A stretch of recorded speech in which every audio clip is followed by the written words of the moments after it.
शिवराज सिंह चौहान ने लाडली बहना सम्मेलन जो था उसमें शिरकत की। इस दौरान उन्होंने कहा कि बेटा और बेटी में भेदभाव पहले किया जाता था और इसे मिटाने की जरूरत है, आज भी जरूरत है। सीएम ने लाडली लक्ष्मी के साथ ही लाडली बहना योजना का जिक्र किया और कहा कि इससे बेटियों की जिंदगी बदली जाएगी। उन्होंने कहा कि बेटियों की मेडिकल और इंजीनियरिंग की पढ़ाई की फीस भी भरी जाएगी।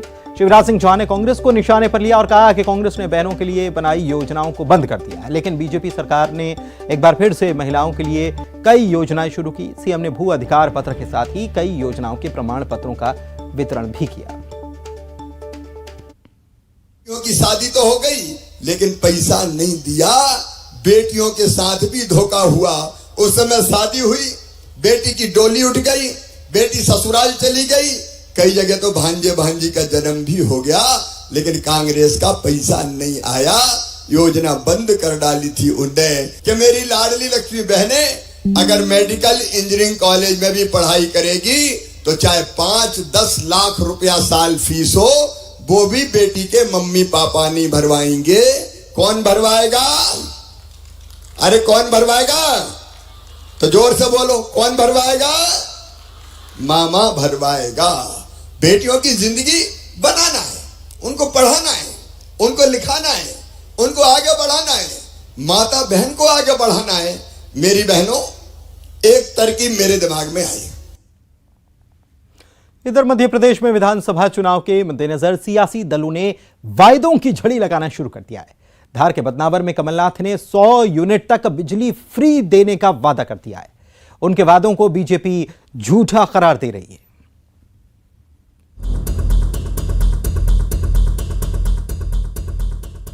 साल चुनावी है और ऐसे में सियासी दलों ने जनता को लुभाने का दांव चलना शुरू कर दिया है।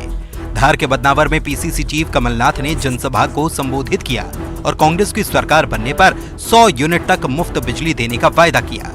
साथ ही कमलनाथ ने 500 रुपए में गैस सिलेंडर और महिलाओं को 1500 रुपए देने का वादा भी किया। मैं पहली दफे कह रहा हूँ 100 रुपए 100 यूनिट नहीं, पहले दफे मैं कह रहा हूँ कि 100 रुपए की बिजली माफ और 200 यूनिट हाफ। वहीं कमलनाथ के ऐलान पर बीजेपी ने सवाल उठाए। मंत्री प्रभुराम चौधरी ने साल 2018 में किए गए कांग्रेस के वादों का हवाला दिया और कांग्रेस पर वादे पूरा न करने का आरोप लगाया। नहीं, ऐसा है कि आपने देखा कि 2 लाख किसानों के कर्ज माफी की बात की गई थी, क्या किया? क्या बेरोजगारों के लिए जब कमलनाथ जी मुख्यमंत्री थे तब ये काम नहीं हुए? तो ये जनता सब जानती है। उधर नर्मदापुरम में कांग्रेस की महिलाओं को 1500 रुपए देने के वादे पर दिग्विजय सिंह से सवाल किया गया। दिग्विजय सिंह ने कहा कि सरकार बनने के बाद ये तय कर लिया जाएगा। जो परिवार की आमदनी जो इनकम टैक्स भर रहा है, अब उस परिवार को तो 1000-1500 का कोई फर्क पड़ेगा नहीं। इसलिए जो जरूरतमंद है उसकी पात्रता तय सरकार में आने के बाद सरकार तय करेगी। विधानसभा चुनाव को देखते हुए वादे किए जा रहे हैं। महिला युवाओं पर सियासी दलों का खास फोकस है। ऐसे में किसके वादों में जनता अपना भरोसा दिखाती है, ये आने वाले वक्त में साफ हो जाएगा। और अब बात बुरहानपुर की कर लेते हैं। यहाँ के प्रभारी मंत्री हैं प्रेम सिंह पटेल, जिनका बयान चर्चा में आ गया है। प्रेम सिंह पटेल कलेक्ट्रेट में करने के लिए कलेक्ट्रेट सभागृह में समीक्षा करने के लिए बैठे हुए थे और यहां बैठक के बाद उन्होंने जो बयान दिया वो बड़ा गैर जिम्मेदाराना बयान कहा जा सकता है। प्रभारी मंत्री प्रेम सिंह पटेल ने मीडिया से बात करते हुए कहा कि मरीज की इच्छा पर यह निर्भर करता है कि वो कहां इलाज करवाए, वो प्राइवेट हो या फिर सरकारी। फिर मंत्री ने कहा कि प्राइवेट अस्पताल में भी मध्य प्रदेश सरकार के डॉक्टर इलाज कर रहे हैं और उन्हें पैसा भी तो सरकार से ही मिल रहा है। अब अस्पतालों में मरीजों के इलाज को लेकर मंत्री जी का यह बयान सुर्खी में है कि आखिर प्राइवेट अस्पताल में भी सरकारी डॉक्टर ही इलाज करेंगे तो उनकी लंबी चौड़ी फीस भी होगी, तो ये पैसा सरकार कैसे देती है, ये समझ से परे है। साथ ही ये सवाल जो किया गया था, ये कहा गया था कि डॉक्टर्स जो हैं वो अस्पताल में रहते नहीं है सरकारी अस्पताल में, प्राइवेट अस्पताल जाते हैं। सुनिए। देखो, मरीज सोचता है कि भाई इलाज जल्दी नहीं हो रहा तो मतलब दूसरी जगह जाना चाहता है, रोक तो कोई सकता नहीं है, तो वहाँ भी इलाज कर रही है। तो मध्य प्रदेश की सरकार के डॉक्टरों से ही इलाज हो रहा है। पैसे लग रहे हैं वहाँ पर 40,000 रुपए। देखो, पैसे भी मध्य प्रदेश की सरकार दे रही है। बताइए, आपके बयान समझ में आया तो ठीक। बढ़ते हैं आगे। इंदौर में अर्बन 20 सम्मेलन आयोजित किया गया, जिसमें देश भर के 25 राज्यों के प्रतिनिधि शामिल हुए। इसमें लोकेशन स्ट्रेंथ, डिजिटलाइजेशन और अर्बन प्लानिंग पर मंथन किया गया। अहमदाबाद में होने वाली G20 देशों की बैठक से पहले ये U20 की बैठक रखी गई, अर्बन 20। इस बैठक के निष्कर्षों को G20 की बैठक में रखा जाएगा।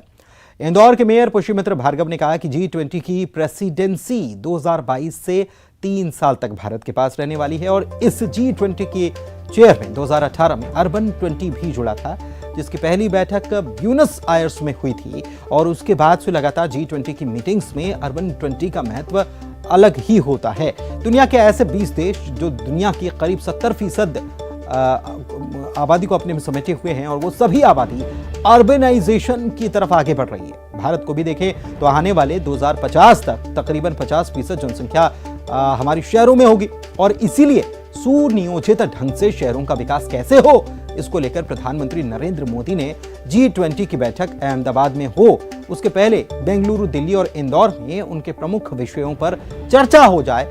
इसमें प्रमुख विषयों में हर शहर की आइडेंटिटी को लेकर है, इंदौर की पहचान उसकी स्वच्छता को लेकर है, इसी वजह से इन्वेस्ट भी आ रहा है, लोगों में अनुशासन भी ला रहा है। आज के U20 के बैठक में 250 डेलीगेट्स चर्चा कर रहे हैं। इनमें देश भर के 16 महापौर, 80 ऑफिशियल डेलीगेट्स और all India local self government के अधिकारी चर्चा करेंगे। इस U20 की बैठक के सार को G20 की बैठक में रखा जाएगा और इसे G20 की रिपोर्ट्स में भी शामिल किया जाएगा।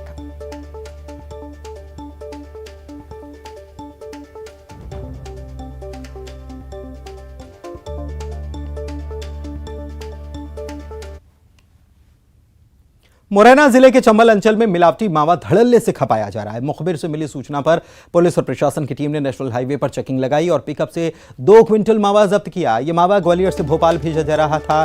पुलिस ने एक शख्स को हिरासत में लेकर पूछताछ शुरू कर दी है। उज्जैन में जिला प्रशासन ने बदमाशों पर बड़ी कार्रवाई अंजाम दी। 6 बदमाशों के मकानों पर जिला प्रशासन का हथौड़ा चला। चिमनगंज मंडी और महाकाल थाना इलाके में यह कार्रवाई की गई। प्रशासन ने बाकायदा ढोल बजाकर मुनादी की और फिर नगर निगम के दस्ते ने मकान को जमींदोज कर दिया।